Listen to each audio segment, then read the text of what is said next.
To get started with the oration, can I request the chairpersons to please join us? I request Dr. 𝐤𝐤𝐨 𝐊 sir, the President ISOT, to please join us on the stage.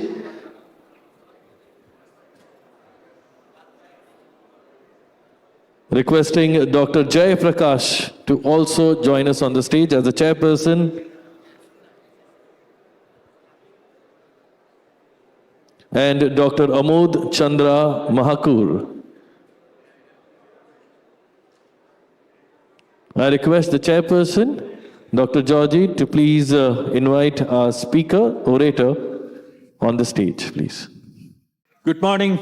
It's a matter of great pride and privilege for me to chair this session along with two distinguished professors as co-chairpersons. Dr. 𝐂𝐻𝐿 is one of the leading nephrologists in the country who led the nephrology department at CMC Vellore for many decades, and he had been my teacher as well and a mentor for quite some time. So I invite Dr. 𝐂𝐻𝐿 to talk on the evolution of kidney transplantation in India. 𝐂𝐻𝐿.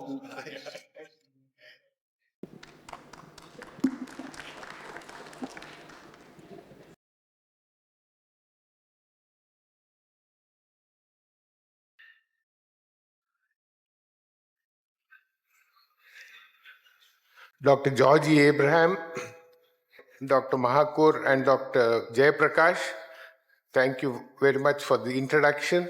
And I thank the Indian Society of Organ Transplant, the scientific committee, for giving me this honor of this very prestigious oration in memory of the late Dr. Vidya Acharya.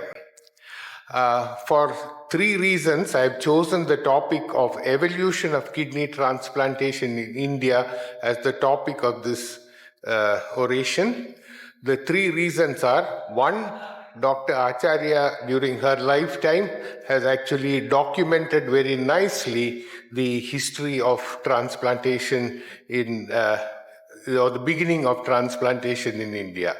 The second reason is that whenever I used to go as an examiner and ask the candidates about history, they all look as though I am from a prehistoric era, which I probably am, but they seem to be clueless. I think it's important to give relevance and importance to history of what we have. And the third reason is that I have been very, very lucky to actually been associated with the transplant program of India right from the very inception. I was working as a demonstrator in the Department of Biochemistry at Vellore when that first successful transplant was done. So I've been associated with this for over 5 decades. Dr. Vidya Acharya was a beloved teacher to many, a friend to most, and a very aggressive nephrologist who was probably one of the few people whose battle royals with Dr. Chugh at the ISN and ISOT meetings are of everybody remembers. And so this talk is going to be a tribute to her life. Now, the beginning of transplant activity in India, I put down two people who I label as mavericks. Mavericks, by definition, are people who are unorthodox thinkers who think out of what nowadays is very stylishly called as thinking out of the box. And the two people are the late Professor Prafulla Kumar Sen, who was a transplant surgeon at the KEM Hospital, Mumbai, who did 2 deceased donor transplants in 1965 and 1966. The first recipient died on the 11th post-operative day, and the second on the 3rd post-operative day.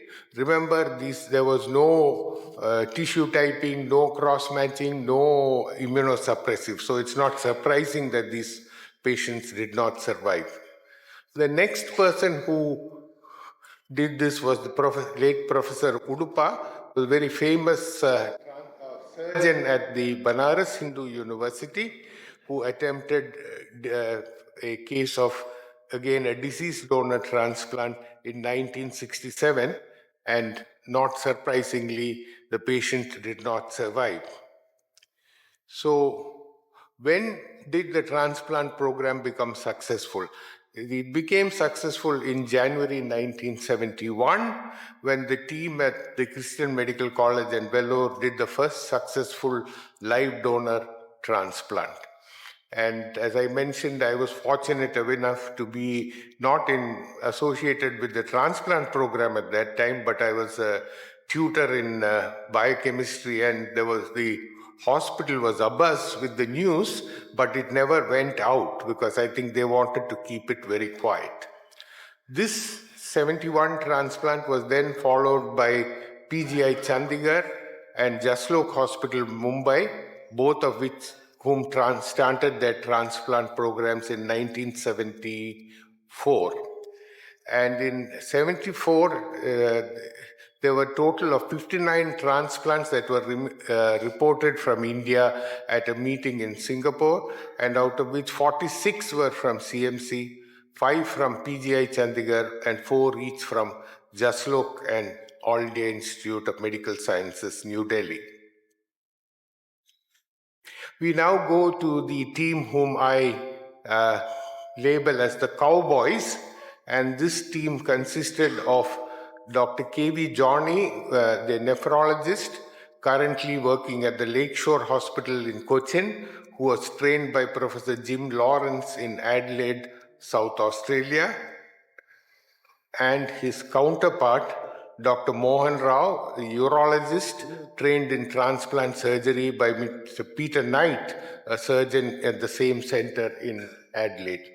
Now, the reason I call them cowboys is because this is what they were called by the director of the institute when they approached him and said they wanted to do transplant.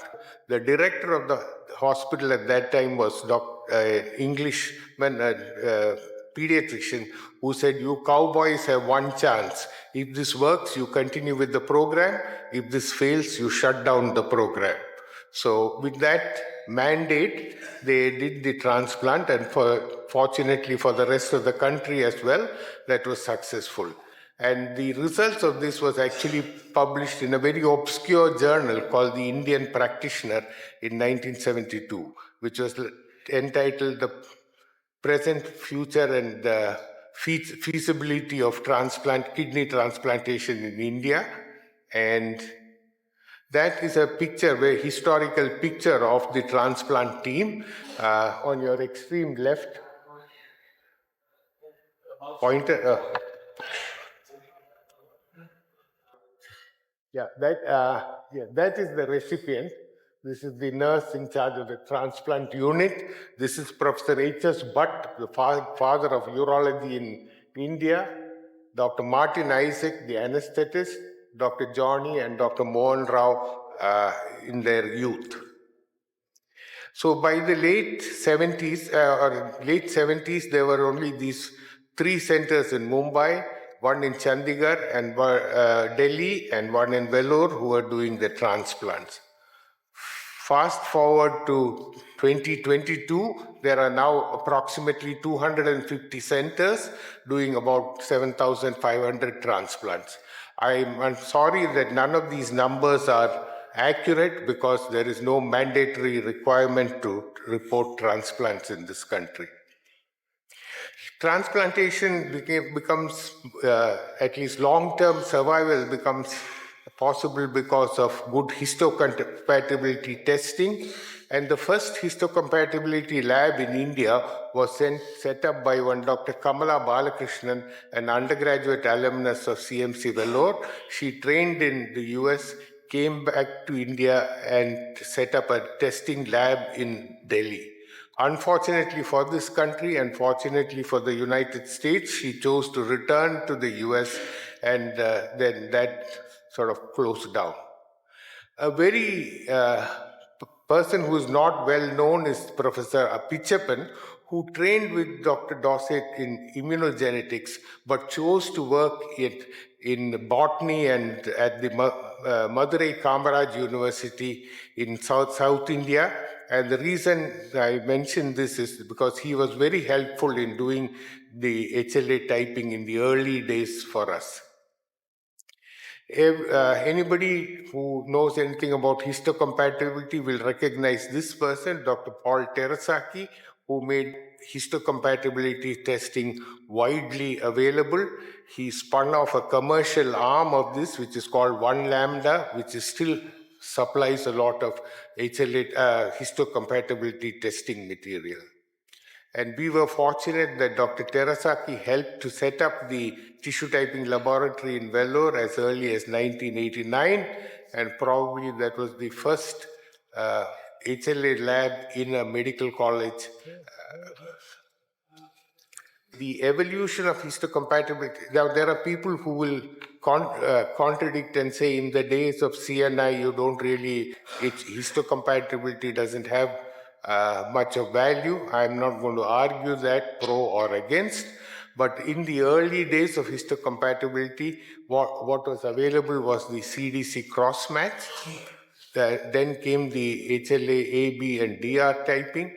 And the present day standard of care is a CDC cross-match with enhancement, with and without DTT, a flow cytometric cross-match, and a virtual single antigen bead assay.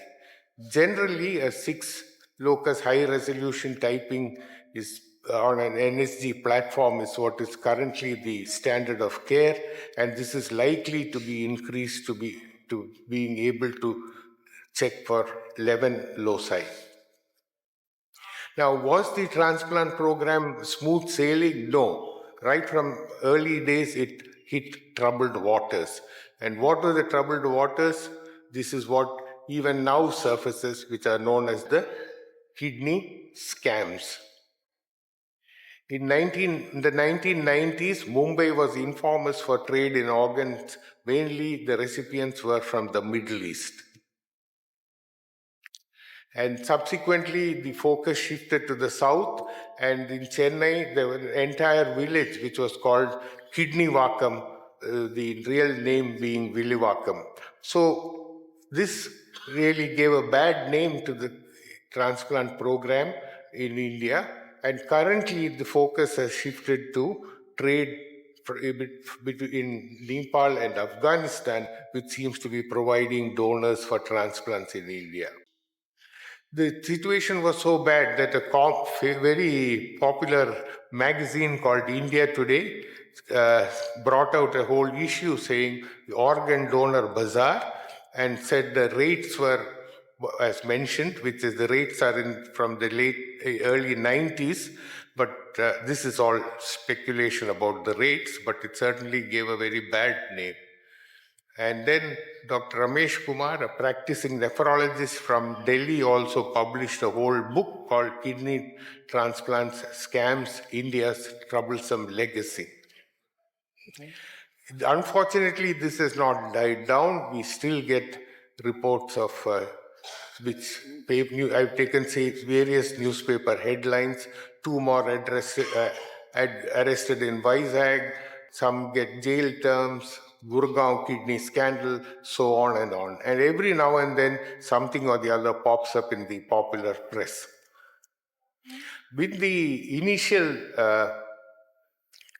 transplant scandal, the TTS got very concerned, and they set up what I refer to jokingly as the Inquisition.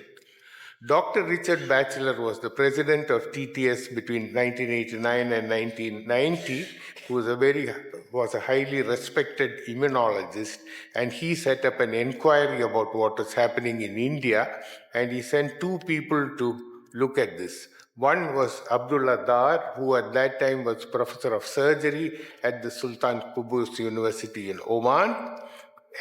He subsequently moved to Canada and has shifted from surgery to bioethics. And the other person was Dr. Robert Sells, who was just recently retired, a very famous transplant surgeon from Liverpool and an extraordinary musician. He, after part of the Inquisition, he came home and he sat at our piano and played fabulous classical music off the top of his head for a couple of hours. So very good. And he also, I think, used to conduct the local philharmonic orchestra. Concentration on to kidney treatment really happened in India with the arrival of Dr. Trivedi, who returned to India from Hamilton, Ontario, because he felt the call to provide proper nephrology care in India. And in 1981, he set up the Institute of Kidney Disease and the Research Center.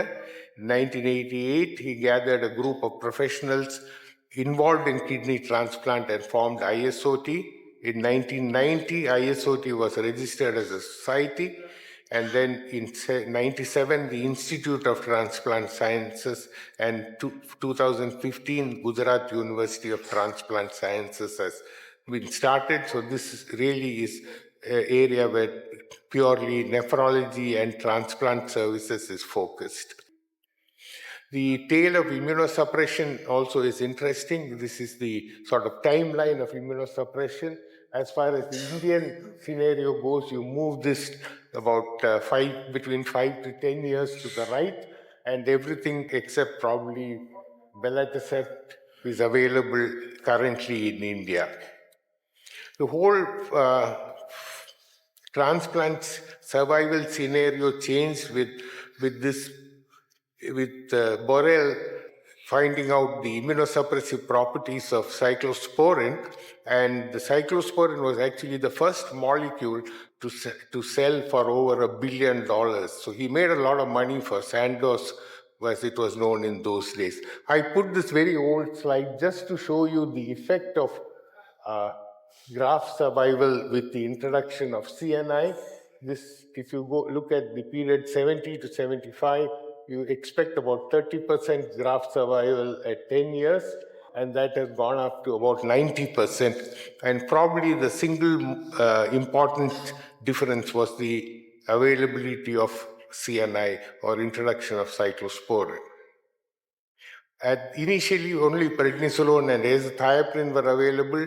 Even methylprednisolone was very difficult to come by in India.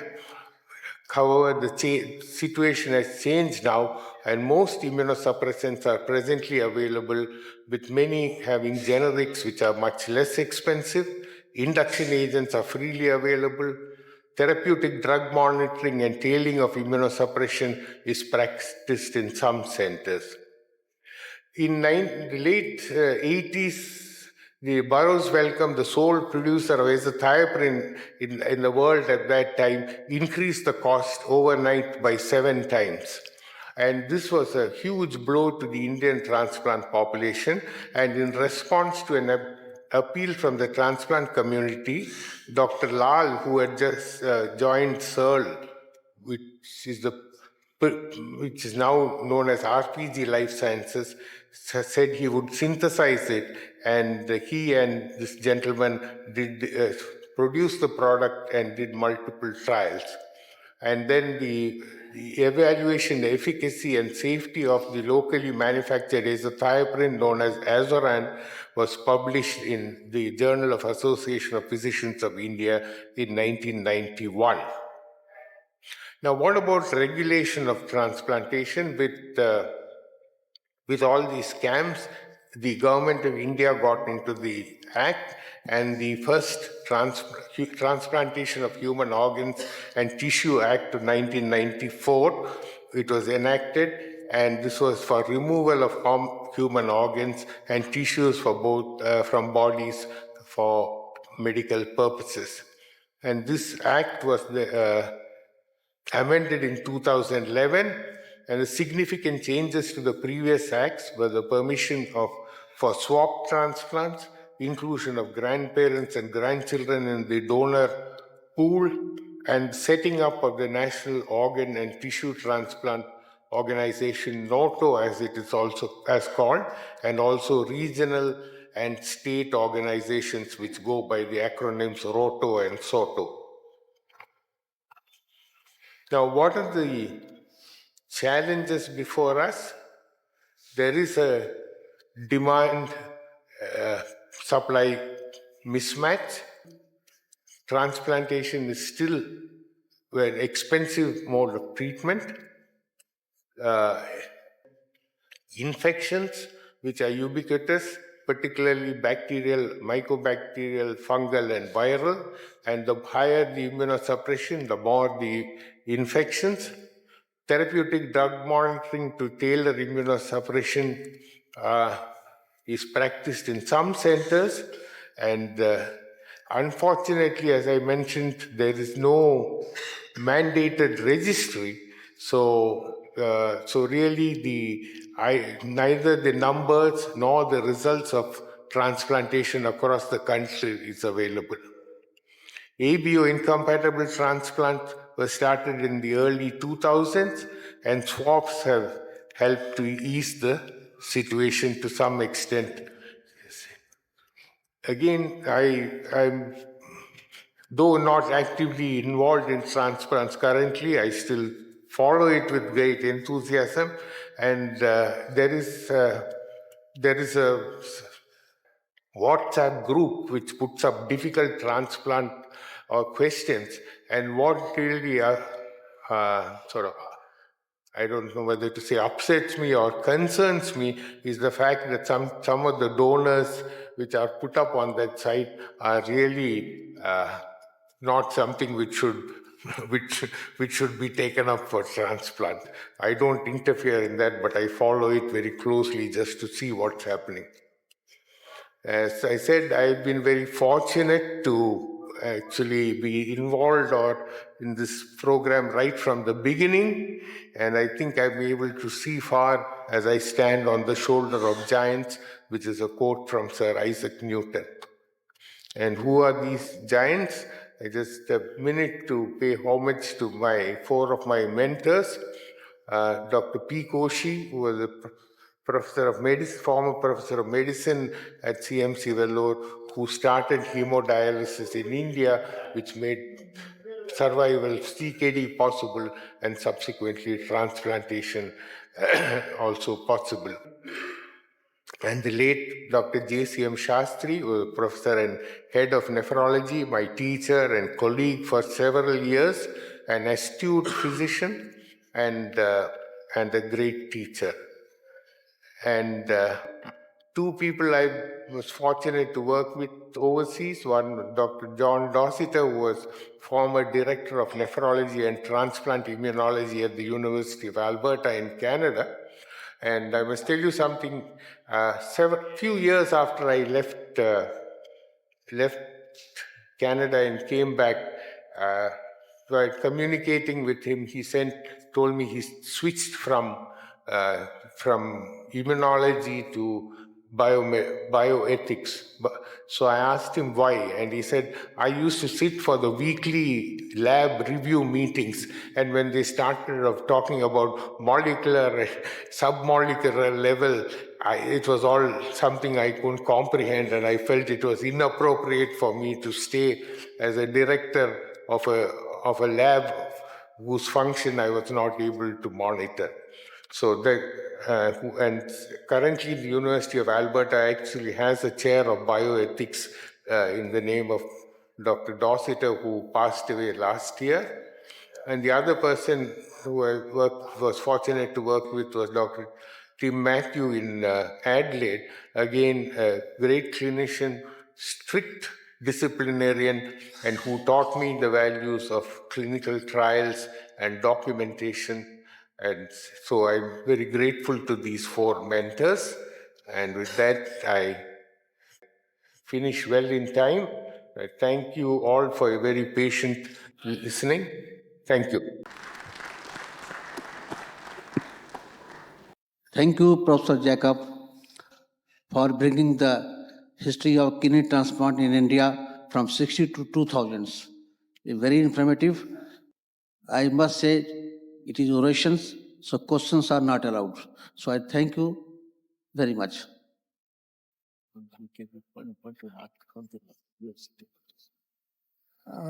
Thank you for a nice lecture. With this, I spouse. Yeah. We close the session now, so it's my duty to honor Professor 𝐏𝐀𝐍𝐄𝐒 and for his excellent work and leadership which he has given to people who were trained in Vellore, and so we rise to honor him. We would like to honor the orator. I would request the chairperson to please do the honors and present him with a memento.